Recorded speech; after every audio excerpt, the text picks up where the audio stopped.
just a bit noisy still outside here, and rightly so. We've seen a masterclass tonight from the Springboks, from Sasha, Feinberg and Gomazulu, and a castle on Sasha there, and on the entire Springbok team. That was one hell of a performance. Gavin Rich with me as always. Gav, have you seen a better performance from a Springbok fly-off?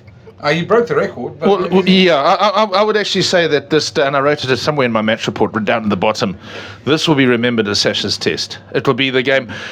You and I had a bit of a disagreement during the game. I said this is the game where he announced himself on the world stage. And you said he's already announced himself, and I'm not sure about that. He hadn't really sort of played a full 80-minute performance where he'd bossed a game and won the game for the Boks. I can't remember. I can't remember a game where we all know his potential. We've seen him do it for the Stormers, and we've seen him sporadically. But he often doesn't stay on the field for the full 80 minutes. So today he stayed on the field for the full 80 minutes. The last minutes were at fullback.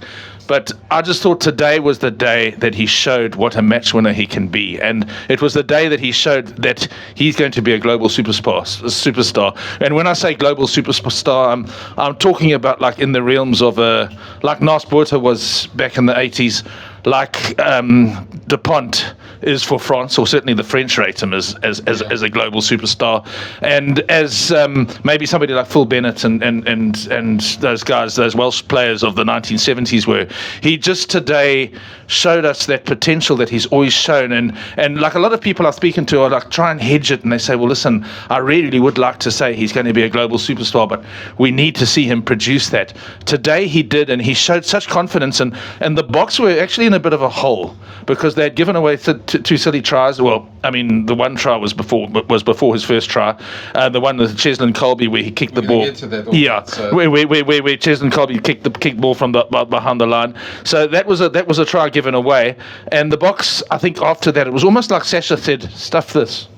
I'm not going to let these guys win this game. We're going to just come back at them." And he did. And he did it on both occasions, both after the penalty try as well. He just sort of thought, I'll take this upon myself and I'm going to go and score. And I think that's actually Sasha. That's Sasha's genius. Yeah, no, look, I mean, you mentioned, especially after Cheslin's, and we'll get to Cheslin's, talk about Cheslin's thing now, but it was just amazing. It was literally from the kickoff. He took the ball, he saw space in the corner, and he motored, and Caden Moody was motoring for that ball as well, and he put his hand out. If you look at the replay, he put his hand out and said to him, I've got this. And I must admit, I mean, I've seen other type of complete performances by a fly-off in South Africa.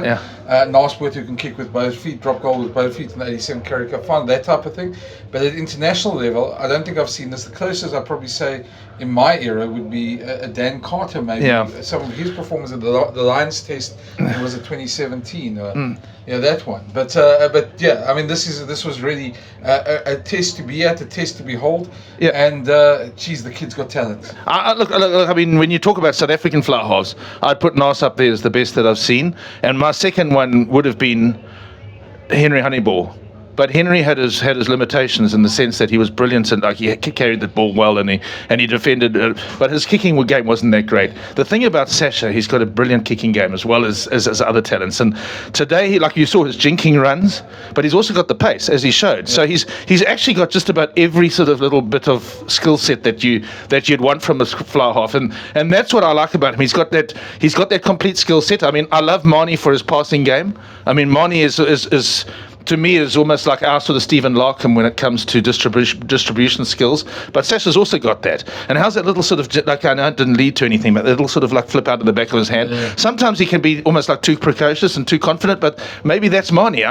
Sorry, that's Sasha, that we need to let him be that. And he was the one to me that infused the confidence in it was almost like we were nervous in that first half an hour, and then when Sasha came along, it was almost like I'm not going to let these guys win the game, and then the rest of the players were emboldened, and then their skill levels came through, a combination of power and handling skills. Just you haven't often seen Boks play like that. I think these last two games we've had a glimpse of that, and I mean, okay, Sasha and the first 20 minutes at Ellis Park, I keep always remembering that. The first 20 minutes at Ellis Park, but I mean, to me, the you talk about him maybe sometimes overdoing. There's one move he moved where he broke and there was a play on the inside. And he kept it. He kept it. He tried to do a jink around. And it didn't work. So I mean, you got to leave him to do those things. But he is a generational player. We're not going to see that type of fly-off very often in World Rugby. And even Philippe Contepomi afterwards said, geez, he's amazing. Yeah. As a opposition coach, you sort of wonder, how do you stop a guy like that? Okay, so the conversations normally after a Springbok game is, and in the past, like, in the past couple of years, in the what they call it, the Russ Nienaber era, like when Russie and Jacques Nienaber took them to World Cup titles, the talk has often been about the Springbok power game and all that. It hasn't really been about, okay, we saw in the World Cup final in 2019, Mapimpi and Lukanya Am dazzling with their skill and their pace, but we don't normally talk about a back as being like the reason the Boks are going to win. And I think going forward, we are going to look at that guy. We're going to say we've got, like, if the French want to talk about Dupont, I think we maybe not right now because it's just been one performance, but he is good enough, and we know that. I mean, he's good enough to actually be a global superstar in the sort of Dupont realm, and that adds just so much to the Boks because they've already got all those other strengths. I mean, Peter Steph du Toit was magnificent tonight again. I mean, it was just and Malcolm Marx, apart from his yellow card, the handling of the Springbok forwards. That's actually what to me is actually one of the big points of difference in the Tony Brown era is that we've now, when I say we, obviously South Africa, I'm South African, we've now got the skill set in our big men that the New Zealanders have always had, and that I think is a huge difference. I mean, that particular aspect. Well, it's interesting because when we did that interview you did that interview with Tony Brown. I listened to the tape, and it's on the tape is on the channel here. The one thing he did say when you guys were asking questions is that he works more with the forwards than he does with the backs. True. And you can see it coming through slowly. And I just think, I mean, these last two games and that first 20 minutes at Ellis Park, but especially these last two games, 110 points in two games at the quality of a rugby championship against two teams that you would never think the Springboks would put away like that. It's something special. And you go further than that. I mean, you've got Damien Willemse, who's a generational player as well. You mentioned Mani Libbok. Mani comes in and he does wonderful things. Kanan Moody tonight was exceptional. You got Andre Esthuizen, who's finally sort of being the agent of chaos, as they say in Harlequins, with Cheslin Colby's Cheslin Colby. But and still on the outside of this team, you've got a Kurtley Orense, and you've got a Apelele Fassi, and you've got a Edwolf and Namava, and Ethan Hooker had another. And even after watching him last night, Lukanya Am, who looks like he's still actually got it again. Well, I think they're all going to have it because these youngsters are going to push them out. But let's move on to Russie called it a brain fart. And he just laughed. He said he doesn't know what to say to Cheslin about that. You can see the press conference video.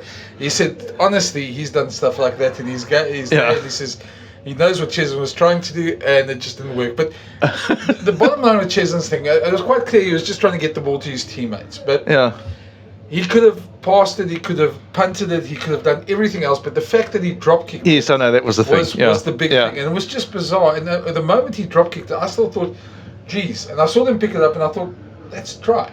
Yeah. No, you and I did. The crowd actually didn't know what was going on. I mean, they were celebrating, and I think the rest of the crowd was sitting. It was silent, and it was like. And then I was watching, and I think, no, that's not good for the Springboks. But everybody else was sitting there waiting, probably for the dropout or something. And then, and it was quite correct. I mean, obviously, it was correct. I mean, I think the one thing that I'm still struggling to understand was the first try that was disallowed, where the ball was kicked out of Kobus Ranak's hand. Should have been a yellow card. I think we agree on that. That should have been a yellow card because it was a cynical act of play in the red zone. But my brain says to me that if it's kicked out of your hand, it can't be a knock-on. The only way they could have disallowed that try was a knock-on. Exactly. And if it's kicked out of your hand, it's not you didn't knock the ball on. So I'd love to hear the explanation for that. We'll probably do in the next couple of days. Hopefully somebody with the knowledge, a referee watching this, can maybe weigh in and tell us how that works. But that's something that still perplexes me because that should at least have been a yellow card to me. And yes, how it was a penalty, I still don't quite understand. But there's always interesting decisions in games. I thought there's some other things in this game that was really good. The way, as you said, the box ball handling. In the start, they were iffy. It was really an arm wrestle. Argentina upset their game plan, but as soon as Sasha sort of stood up and decided, okay, it's my game, it was a totally different game. And Argentina are a good side. They're a damn good side. This is a very good win for the Springboks. Well, look. I mean, Angus Gardner has never been my favourite referee. I'll be honest about that, and I do think that it was a bit of a lottery sometimes with the breakdown tonight, and so maybe there's context to the Springboks actually giving away a lot of penalties in that first half.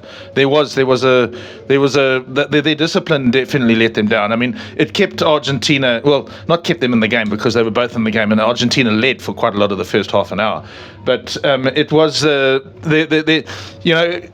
was. I think Mike Greenaway said to me just now. He said, "Well, the amazing thing about that is it wasn't an 80-minute performance, because that first hour was pretty average. Yeah. I mean, the Boks were average. They were more average in that first half hour than they were in either of the tests in New Zealand. I thought, because even though they were poor in Eden Park and in the first half hour there, I thought today they were almost as poor as that. And then in the second game in Wellington, where South Africa won 43-10, and a lot of people said, well, in the first half that the All Blacks were in the game. I thought the Springboks were actually quite good in that first half, whereas today they weren't until the half hour. Yeah. I think the first time they sort of really got into the game was there was a kick onto, because that's where Sasha was brilliant as well, as those cross kicks onto Ethan Hooker, and then I think he knocked the ball on, and then I thought, okay, now the Boks are starting to get, and they started to build a bit of confidence. Then there was the disallowed try that Eben scored, and then I thought they were in the game, and then straight away they went and scored from the driving maul trial to Malcolm Marx. But it was Sasha who almost like took the game by the scruff. He almost sort of just said, listen, we're not going to let these guys play. And that's why Nas obviously, had particular skills, and probably he didn't have some skills that Sasha had, which you probably didn't need in his era. No. But Nas was a match winner deluxe, and this guy is a match delingo, because his place kicking is outstanding, his field kicking is outstanding. He didn't try a drop goal today, but I've seen some great drop goals from him. There's not a lot that he can't do, and that is what makes him brilliant. And I mean, that's why I never saw Barry John, for instance. Like the Welsh always still talk about Barry John, or Welsh people who are still alive that saw him talk about Barry John or Phil Bennett. I did see Phil Bennett, and Phil Bennett was very good. But it's just like I just sort of think that he's going to be the fly half. I know what you're saying about Dan Carter. Dan Carter was a brilliant player. I'm trying to think of other fly halves. Stephen Larkin was very good in a different sort of way. But in the time that I've been covering rugby, I think this guy's got the potential, and this is a huge thing to say. He's got the potential to be the best in the last 50 years. Yeah, well, I mean, the thing is, look, that's massive praise. But I think you got to put it in context, because I think most 10s that we've seen over the last sort of 2-3 decades at least have been kicking 10s. You've been had Johnny the really good ones. Johnny Wilkinson, I forgot about him. He was a great, and he could control the game. Yeah. But he didn't maybe have the attacking skills that somebody like Sasha looks like he has. Yeah. You had other guys. I'm trying to think who else. I mean, Dan Carter, Andrew Merton, Andre Pollard's a clutch guy as well. Yeah. You can go through them all, and there's so many of those guys. Finn Russell is probably the guy with the best attacking. He's a lovely attacking player, but he's got other weaknesses. Yeah, he's got other weaknesses. So I mean, there's some really, and this shouldn't really be a comparison to other players. Or even in different eras. Yeah, but today was sublime. It was something special. I think my other favourite moment, away from Sasha, my favourite moment was Boks were down to 7 men with the pack. Wilco, And Wilco came on, and Jan Hendrik came on, and with a 7-man scrum, they demolished Argentina's scrum. I thought that was just wow. That was a statement. That was scrum porn for me, and that was really, really good, and I loved that. And Wilco, that sends a message to other teams that you can't bully us even if we've got to go off the field, and that's something scary for other teams as well. I'll tell you what is scary. Not next season, because he's going to be at the Stormers, but what it should be scary. But what should be scary for other teams is that those two guys, Jan Hendrik and Wilco, and Gerard Stennekamp, who's coming back into the game, are going to be playing for the Bulls this season. Yeah. And Wilco may be a Stormer next year, but this year he's not. So they've got a huge front row there. And I'm missing somebody, Johan Krobler. Yeah. I mean, they've got so much adaptability there. Akker van der Merwe when he's back. And Akker van der Merwe as well. But you can't have 3 hookers. But you play one of them off the bench, and then you've got a Kobus Visser and a Ruan Nokia behind them. Yeah, no, they've got a huge. They could have a mighty pack. Yeah, and you've got a Nicholas Janssen van Rensburg and a JF van Heerden, who's an up and coming guy as well. Very good, And then you got that Doostra. I mean, if they get Elrich Lowe and Cameron Honeycomb back. That's a hell of a pack to have as well. And Yeah. all of those guys could be playing for the Springboks. I don't want to divert you onto the Bulls now. Sorry. no, Let's get back to the Boks. Yeah, the Otherwise, I'm going to Stormers start talking won. about the Stormers. The Stormers 35-0 last night was really good too. But anyway. That was very impressive. But yeah, just a last thought on this morning's game, the Blizzards Cup game. I just think it was just maybe mentioned. I thought it was what we expected. I did think Australia didn't get the rub of the green in the second half. It was very interesting. The most crucial penalty, the one with the yellow card, was the one we didn't really see a replay of. And the All Blacks probably deserve to win. I think there's any All Blacks fans watching this. The one question I have, well done on your victory, but an All Black side without Ardie Severe is a very, very different looking All Black side at the moment, and not half as scary as it is.